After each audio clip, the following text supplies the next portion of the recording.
There is a lot of misinformation when it comes to talking about feminine energy online. I discovered it a couple of years ago and it was the missing puzzle piece for my life. However, I have noticed it's snowballed and it's almost become a little bit of a game of how it can be exploited in men and women. And that's something that I wanted to delve into a little bit more in this episode. And with that being said, let's just get straight into it. My name is Kirsty and welcome to another episode of Good Girls in Remission, where good girls come to seek repentance for the sins they've committed as good girls. In this episode, we're going to be talking directly about all the things I wish I knew about feminine energy years ago before I actually knew about it. It would have saved me so much heartbreak. Despite the misinformation online, feminine energy is incredibly beautiful and incredibly real and incredibly delicious, and I'd love to impart a little bit of that knowledge onto you in this episode. Let's get into it. The very first point I learnt was don't let authenticity get in the way of self-development and self-improvement. There's so many nuances to this topic because it gets to a point where you're like, self-development according to what? And what's the end goal? Where does it end? Because the truth is, it doesn't really end. I have two opinions when it comes to being your authentic self. I am 100% for it, but I also don't think that you should use it as your excuse to stay where you are. Yes, who you are is enough, who you are is lovable, and you're worthy and deserving of all the things that you want. But if you keep approaching the same situations the same way the old you will keep attracting the same circumstances until you get to a point where you're like, enough is enough, something has to change. And you know what the thing that has to change is? You. You can't expect things to change on the outside world if you're not going to change. If you're a toxic person, but then you say, who I am is enough, you're going to keep attracting the same toxic experiences because you keep acting that way. You keep acting from your woundedness, from your coping mechanisms, and that just reaffirms that same story that you have, that whatever it is, who you are isn't enough. So if you want to welcome in a new experience, something that you've never had before, you've got to change who you are, or at least your self-concept, the way that you perceive yourself. A really important feminine energy principle is flexibility, being in flow. And if we see ourselves as rigid, as having to be a certain way in order for the outside world to be the exact way we want it, that is coming from a place of control and distrust. What we want to do is remove ourselves from that mindset and get back into the flow of everything. I'm releasing my attachment to the outcome. I may want something, but I'm okay with not having it. And then that's when it usually starts coming into your experience. So if you feel like you're wanting something very desperately, usually I find that that's a signal of you not being ready for it. You may think that just because you want something really, really bad, that it's meant for you and that you're ready for it. It's always the opposite case. The more desperate you are for something, the harder you're trying to, get it to be a thing, the less ready you are for it. If you're desperately wanting a relationship and you're single, but you find it's just not coming into your life, usually that means you're not ready for it. Even though you think you're ready, just because you want it, that doesn't mean it's an indicator of you being ready. Usually the sign of it being ready for you is when you're okay with not having it and you are relaxed in the outcome of however it shows up for you. It's about having a certain level of trust with the universe. I'm placing an order, therefore I'm going to leave the delivery up to you. You get into your feminine flow and flexibility, and that's when it comes to you in some sort of divine synchronistic way. You might remember my podcast episode on how feminine energy transformed my life, and I told the story about how my book came to fruition. If you haven't listened to it, go back and listen to that story, because it was a really important story in demonstrating how getting into the feminine flow and also just having more fun can actually put you on the path of where you're meant to go. I don't know why we think that the path to what we want always has to look like hustle, burnout, grind, never sleeping, blah, blah, blah. It can actually look like having fun, and we've got to stop associating success with hustle and hurting, and now start associating success with fun, with play, with authenticity. Just jumping off of that as well, I've had a lot of years reading about spirituality, self-help, self-development, manifestation, and one of the things I wish I didn't do was try to manifest a specific person in my life. That was the biggest mistake I could have made because it kept me attached to someone who wasn't good for me at all. And what I learned and picked up from those books and experiences, that who I was wasn't enough. So I would act that way. And then I would try to manifest a specific person or outcome when it wasn't a real desire that was in alignment with my authenticity. That desire was coming from a place of total insecurity. Why are you so attached to having a specific person in your life? It's usually because they give you some sort of feeling. When I was in my anxious attachment era, being insecure, validating or centering men, instead of removing those conditions or that conditioning, I would project it on the external world and say, if I had that specific person, or if this boy could just love me the way that I wanted to be loved, therefore I would then believe that I was lovable in the way that I wanted to be seen as lovable. When in actuality, compatibility is not a sign of your self-worth. It just is what it is. Compatibility is just like a separate thing. You either get along or you don't. Some people and some connections that you'll have in your life are just oil on water. They just do not mix. And that's got nothing to do with you being wrong, them being the wrong person. Even if they are toxic, who cares? That's doing too much to try and label anyone as toxic. Just come back to yourself and just go like, this connection isn't meeting me the way that I want to be met. So if you start seeing someone and you feel the urge to want to manifest more effort from them or more commitment, usually I find that that's just a sign of incompatibility. Don't let manifestation and all of the law of attraction videos make you think that who you are isn't enough and that you've got to change yourself in order to be lovable. Because something that I heard when I was in a situationship with someone who was not a good fit for me in any way, shape, or form, I was completely wired. My brain was so dysregulated. I was in such a bad state. I was so anxiously attached. And this person was genuinely, actually not a very nice person at all, was a serial cheater on his ex-girlfriends, had no direction, no vision in life, very confused. I was told that I would have been giving off the wrong vibe. I probably was giving off the vibe of, don't commit to me. So I took that as, oh, I need to now change my vibe to commit to me because previously I wasn't committable. I feel like that's when spirituality kind of gaslights women and men too into thinking that you need to change yourself in order for the thing you want to come into your experience. And this is the nuance that I was talking about, because at the same time, you can't expect to get the result that you want if you stay the same. Let me get a little bit deeper into this. If you feel like the notion of changing who you are makes you shrink in order to have that desire in your life, and it's bringing you stress, discomfort, pain, it's not fun, it's not meant for you, that's when you're gaslighting yourself. If you feel like the thing you want is asking you to evolve, to release your certain limiting beliefs, your judgments, your criticisms, your expectations, your fears and insecurities, and you're expanding in the process, you're getting lighter, you're feeling more high vibrational, that's what that really means. That's when you know it's probably meant for you, and it probably is coming for you as well. It can still cause a feeling of discomfort because growing pains is a real thing. And when you want to reach that next level in life, it is going to ask you to leave your old self behind, or at least old and outdated, expired self-concepts.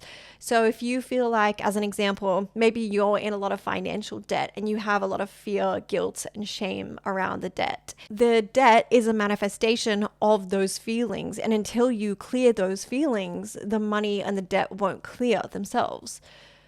That's when you know you're really growing and evolving, because you're being asked to leave your fears and insecurities behind. When I was trying to change myself to be more committable, I wasn't using my abstract intelligence in which I could see the situation from a whole. Instead, I was super hyper fixated on there being something wrong with me. I never saw the situation as an invitation for an expansion in which I would have to let go of something. I always thought that that was an invitation to shrink myself. But I didn't think that I was shrinking myself at the time. I thought I was doing a good thing by trying to make myself more committable. When actually the thing that made me committable was releasing that idea that I wasn't committable. Because I held on to that belief that I wasn't committable, I kept being attracted to people who were not committing to me. And I knew at the time I wasn't even physically attracted to this person. In fact, I found him unattractive. He was not a very nice person. We got along friendship-wise, but he was not a right fit for me in any way, shape, or form.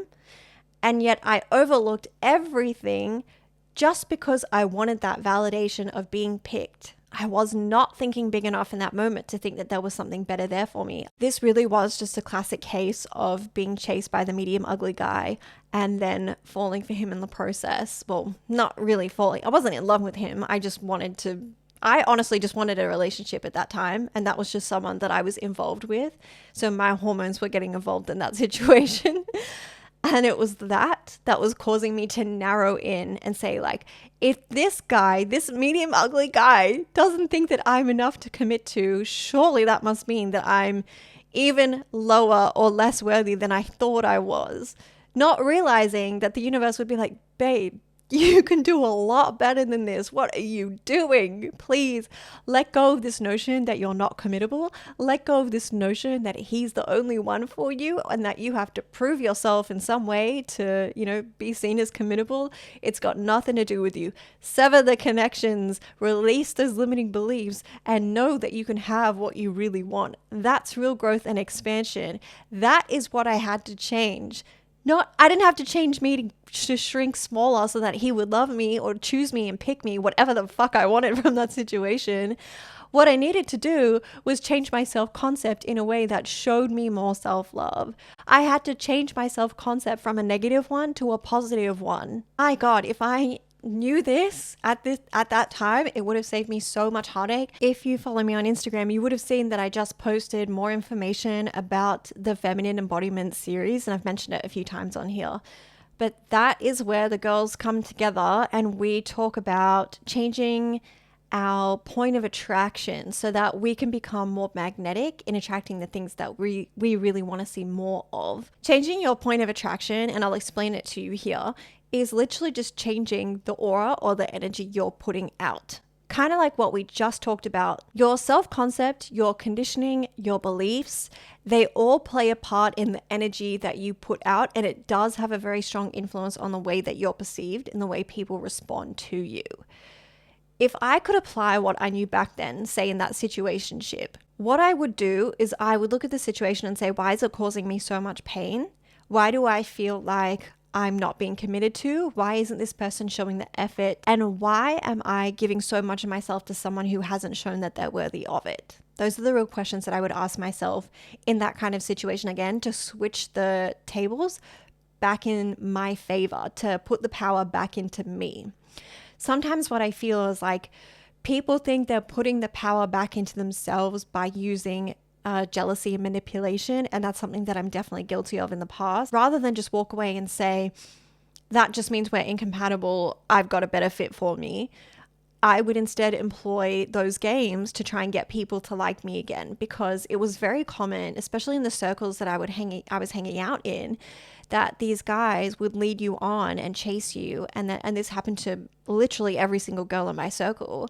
Then these guys would flip the tables, and then as soon as they had what they wanted from you, which is usually the cookie, they don't care about you anymore. They're on to the next thing. They're bored, and it's an incredibly devaluing feeling. You've given the most intimate parts of yourself, emotionally, physically, mentally, everything, only to have it thrown back in your face by someone who says, I've seen the deepest parts of you and decided that they're not enough for me. That's how it feels and how it's portrayed at the time. And a lot of the dating advice is, oh yeah, you're just not good enough for him. If he wanted to, he would. He's just, whatever. You're just not committable to, like I thought. When in reality, I go, why are the standards set so low? Why was I giving myself some of my, my best parts of myself to someone who wasn't showing me that he was worthy of that? And I actually find a lot of the time that when you do open yourself up and become vulnerable with someone, people who are emotionally unavailable will run away. It's way too much for them to handle because they're terrified of having themselves reflected back to them. But looking back, I can definitely see the energy that I was putting out and how I could have changed my point of attraction at that time to bring about a better connection with myself and potentially a new partner, friendships, whatever it was at the time. So if I could go back in time and change that point of attraction, as I said, what I would do is ask those questions and put the power back into me. But I would also look in the deeper conditioning and ask myself, why do I feel like I'm not enough? Why do I feel like I'm not committable to? Why do I keep experiencing this pattern in which I open myself up to someone and then it's like they run away? Because that makes me feel like I'm a monster, I'm unlovable, that I'm a horrible person. And for a very long time, I really believed that about myself until I finally look at the conditioning behind it and I go, this is actually quite a prevalent belief along a lot of women. And then that's when I started employing the principles of feminine energy. Once I started applying the principles, that was like the missing link that brought everything together. And I had seen it online before, this, the feminine energy stuff, and I thought it was a little bit sexist. But once I started to learn more about it, that's when I really, really started to notice a huge shift in the types of people that I attracted and also my experiences in life, because everything just became that much easier. It's not to say that my life has been perfect and I never cry, or anything like that, because life is not perfect for anyone and we all struggle. And I would be such a phony sitting here saying that, my life is 100% perfect. But I have had a much, much easier time in my experience in life by applying these principles. In the Feminine Embodiment Series, you've got 8 whole modules dedicated to changing your point of attraction and reconditioning your mind to expect good treatment. I'm never going to be the one to tell you where you need to go to find high value men, what kind of bars you need to hang out at. There's other people who can help you with that. My content and my programs are always going to be guiding you back to you, because that's going to be your strongest point of influence. You can be dressed up really nice, say all the right things, have the right script, go to the right place, be around the right people as well. But if you're not ready for what you want, if you're not tapped into your authenticity, you don't have a positive self-concept, you will not gel with these people. So I'll always bring it back to you, because they're the essential tools that you're going to need, that inner work that you can do to help shift that point of influence. That's going to be the key to your success and finding what you want in life. That actually leads really nicely into my third point, or is that my second? I don't remember now. The goals need to be set higher for women.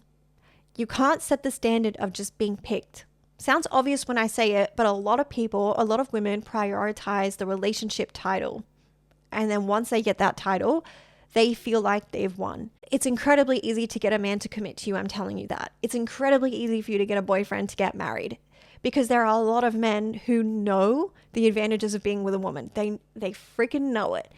You need to set your goal higher than just having the relationship status, because that's not going to be enough for you. We are together today, collectively raising the standard to attract a partner and friendships, any kind of relationships that energize you. If you set your goal to just that relationship status, to just being picked, and that's it, you will very, very quickly be drained, because we know that if a man brings nothing to the table, he's going to take everything from you and he's going to use your resources to build himself up and then pick someone better at that level that he's at. You can say, oh, that's so negative, that's so self-deprecating, blah, blah, blah. But take the experiences learned by other women. We've gotten to a point now where it's like enough people are saying if you touch the stove, it's hot, you'll burn yourself. What we need to do is start taking advice from the women who have been burned and done that, and being like, hey, there's a better way to do things. You don't have to necessarily take their solution or their approach to it, but we can learn from their lessons and say, maybe we need to shift our focus. What we need to do now is get very, very specific and clear about how we want to feel in our relationships, and clearly assess whether the ones that we have right now are good enough for you. And if they're not good enough for you, are you confident enough to alchemize your energy, not them? If this is not about them, you leave them alone. Are you confident enough to alchemize your energy to allow in the next level? Because they may come along on the journey with you, or they may not, and that's okay. We don't need to do this whole toxic cutoff level thing if you don't want to, because ultimately we're removing our attention off them and putting it back onto ourselves and saying, these are the feelings that I want to feel. I want to feel loved, nurtured, supported, inspired, whatever it is. If this is a match to me, we can keep it as it is and keep vibing here. Or if they're not inspiring you in the way that you want to be inspired, collaborate with the universe now in your inner self and say, this is what I want to see more of. what can I let go of and what can I release in order for me to expand my consciousness so that new frequency and vibration can sit comfortably in my energy field without me being so intimidated or shut down by my fears and insecurities that I come back into a free state. There's that part of you that knows that you're meant for something bigger, that you could have relationships that can expand you even more. But it's like you shut yourself down before you can even get to that tipping point where you could go in that direction because it's too frightening for you, or the cost of growth is too high. Or another similar value that we just talked about in my last YouTube video was unconditional love is a scam.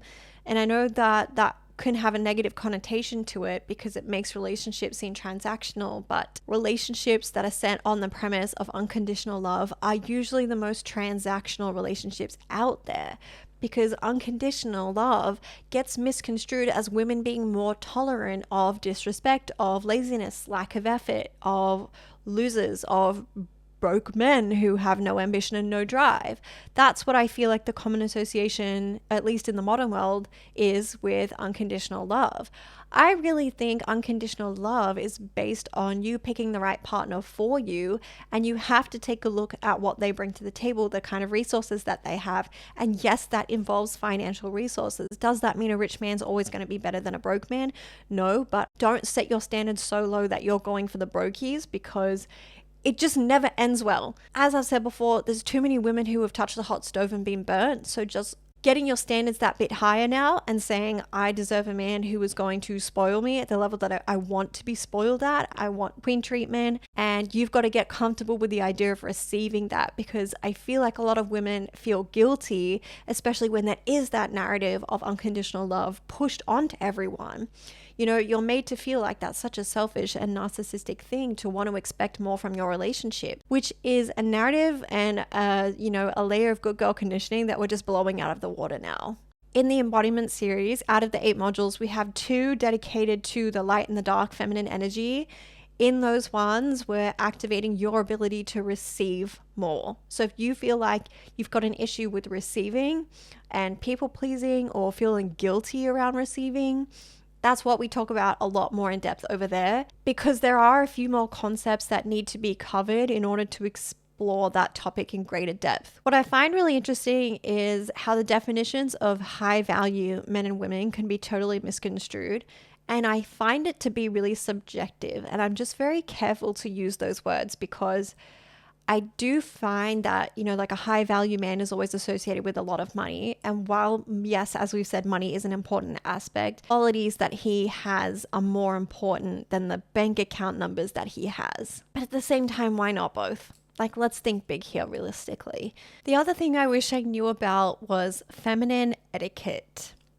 There are certain aspects of feminine etiquette that I don't necessarily agree with, and then there are others where I do agree with. I feel like feminine etiquette, as long as you're feeling like you're authentic to you, that's when you're going to feel like you're most tapped into your feminine energy. However, if you feel like your natural feminine energy is, let's use a very realistic example. You're at a dinner table and you have sloppy manners. That too might feel very comfortable because that's what you've grown up around. But if you're, say, in a situation which other people aren't demonstrating that level of manners, maybe theirs is a little bit better or more refined, prepared to be judged. So it's up to you in that situation. You can improve your manners, you can improve in certain ways, or you can stay at the level that you're at and deal with whatever comes your way because of that. So we know now that women who wear makeup are better received in the world than ones who don't. They're seen as healthier, more vibrant, more approachable, more beautiful, more attractive. The statistics have shown that. If you don't want to wear makeup, that's fine, but you may have to deal with the consequences of that. And that may not be a negative thing because it literally just may not matter to you. I actually love the feeling of being natural. Most of the time I'm makeup free, but I also know that if I was going to go to, say, like a conference with other millionaires, I may not be received as seriously compared to the person who has come dressed up and, put effort into their appearance. And that would be a consequence that I'd have to deal with. Maybe I'd have to fight a little bit harder for respect or to be seen a certain way. But then again, maybe in that situation, I can also remove those expectations and just, be happy with how I am. but you kind of have to deal with things appropriately because you're not the only one in the world and not everyone is going to share the same beliefs as you. So you can play that to your advantage. When you are more tapped into your feminine energy, the way you hold yourself and the way that you speak changes. Do you remember that episode from Love is Blind that went viral of Chelsea, the girl who allegedly, compared herself to Megan Fox? She ran up to the guy, Jimmy. This was the person that she'd been speaking to. She hyped herself up a lot. When they finally saw each other in real life, she ran over to him, given she was in high heels. It wasn't an elegant run. It was like a duck waddle. Number one, she shouldn't have been running towards him in the first place. You just don't run like that. And number two, when you do tap more into your feminine energy and you're secure in yourself, you just carry yourself so differently. I also have a very vivid memory of this girl that I used to be friends with, and she would run like she had a very insecure nature. She was gorgeous, she was beautiful, smart, attractive, made money, had ambition, had drive, had everything that you wanted, and we would have to constantly remind her of that as well. But just very low self-esteem, very self-conscious, and it was quite draining to be around. But I noticed that her physical mannerisms were quite insecure as well, because she would run, like her arms would be like this, like kind of stuck by her side, and then she'd like run and like waddle, and then she'd be like, hey. And I'm literally just pointing out the mannerisms. You just carry yourself differently. And then that kind of has a flow-on effect because you'll want to dress differently. A really popular trend where I am, because I know I live in Sydney, Australia has a kind of different style to what I've noticed. So over here, there's a certain way of dressing that we call trailer trash. And that is kind of like, a black bra under a white singlet top with ripped denim shorts and thongs. Flip-flops, not undie thongs. I'm sorry to say this. I know people are going to get offended, but guys with a tattoo of the Southern Cross on the chest, trailer trash. Another example of trailer trash in women over here is like a short bodycon dress with sneakers. It's not an elevated outfit. It's like a club outfit. It's also been said that, crop tops are not feminine, that we've got to start moving towards more modesty because that's real feminine etiquette. I still wear crop tops and my experience is fine. I have a great time in life. I will always find ways to elevate my outfits and make them look classy. I'm not interested in putting out that club vibe. But if I could go back in time and, try and change my point of influence at that time, I wouldn't dress the way that I did back then. I probably would put more effort into looking a little bit more elevated than what I did at the time. And I do feel like that would have attracted a different type of crowd. But there's obviously a reason that we're attracted to a certain group of people. If you feel like you've had an experience with a guy who has caused you a lot of pain, but yet you felt an undeniable attraction towards them, it's for a reason. And I really do believe that the universe will intervene and send us the people who are a match to our wounding so that we can actually clear and release it. Not so that we can change ourselves so that they'll pick us, unlike what I was doing, but to clear those beliefs, clear those limiting, insecurities and get rid of them so that you can become a match to something who's more in alignment with your authenticity. That's kind of a tough subject to talk about, really, feminine etiquette, because it is, it's a bit of a delicate one and it really does, change according to culture and trends and fashion. My only advice would be clock how you're presenting yourself according to what self-concept. The last one I want to talk about is the relationship between the masculine and feminine polarities. I don't talk a lot about masculine energy over here because I do feel like I've created a community for women who are more in their masculine energy and wanting to step more into the feminine. However, it is kind of good to look at the dynamics between the two so that we can activate different parts of each other. This is something that I talk about in a lot more detail in the Feminine Embodiment Series, particularly in the module Mother to Lover. That's where you upgrade your relationship dynamics so that you feel romance, you feel adored, but you're also embodying the qualities that ignite a man's masculinity too, because the two come together to dance and play. It's not like masculine and feminine, then you just come and then you just bump heads the whole time because you're just so different, like we said, oil and water. No, that's kind of more of a representation of toxic relationships in which you just don't gel at all. You're both butting heads with your own wounded energies. Instead, the masculine and feminine come together literally and figuratively to create new worlds. So if I'm lit up and ignited in my feminine energy, I will light up and ignite a man's masculine energy.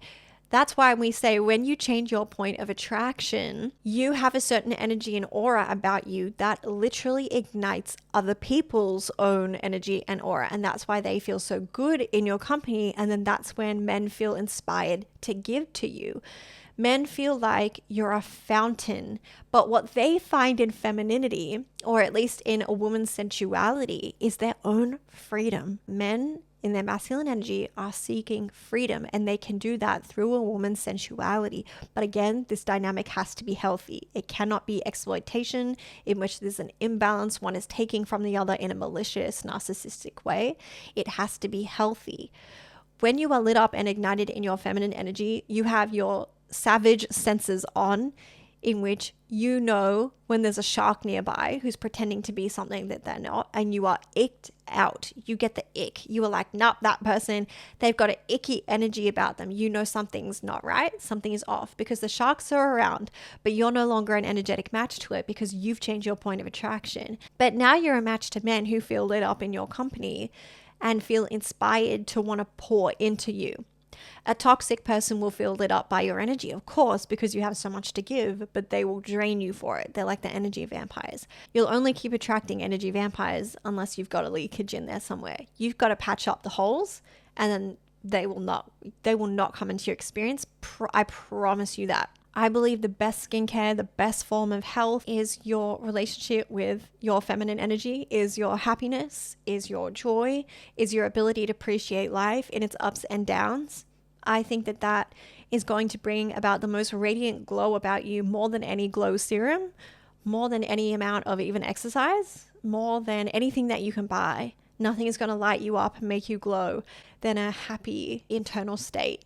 And you'll find happiness the less attached you are to the outcome, and the more, inclusive you are of the multidimensionality of the feminine energy, which is acknowledging and honoring your cycles, your hormonal cycles, your emotional cycles, and the cycles of life, of, being in the seasons, the 4 seasons. The more you recognize that and that multidimensionality, and the less you expect it to be a flat line, the happier you will be, better you can manage your emotions around it as well. But essentially, you have a lot more power and influence than you are made to believe. So don't buy into the good girl conditioning in which you feel like you're powerless, in which you feel like you're just waiting for a man to come and find you. Go and live your life. Go and be your own person.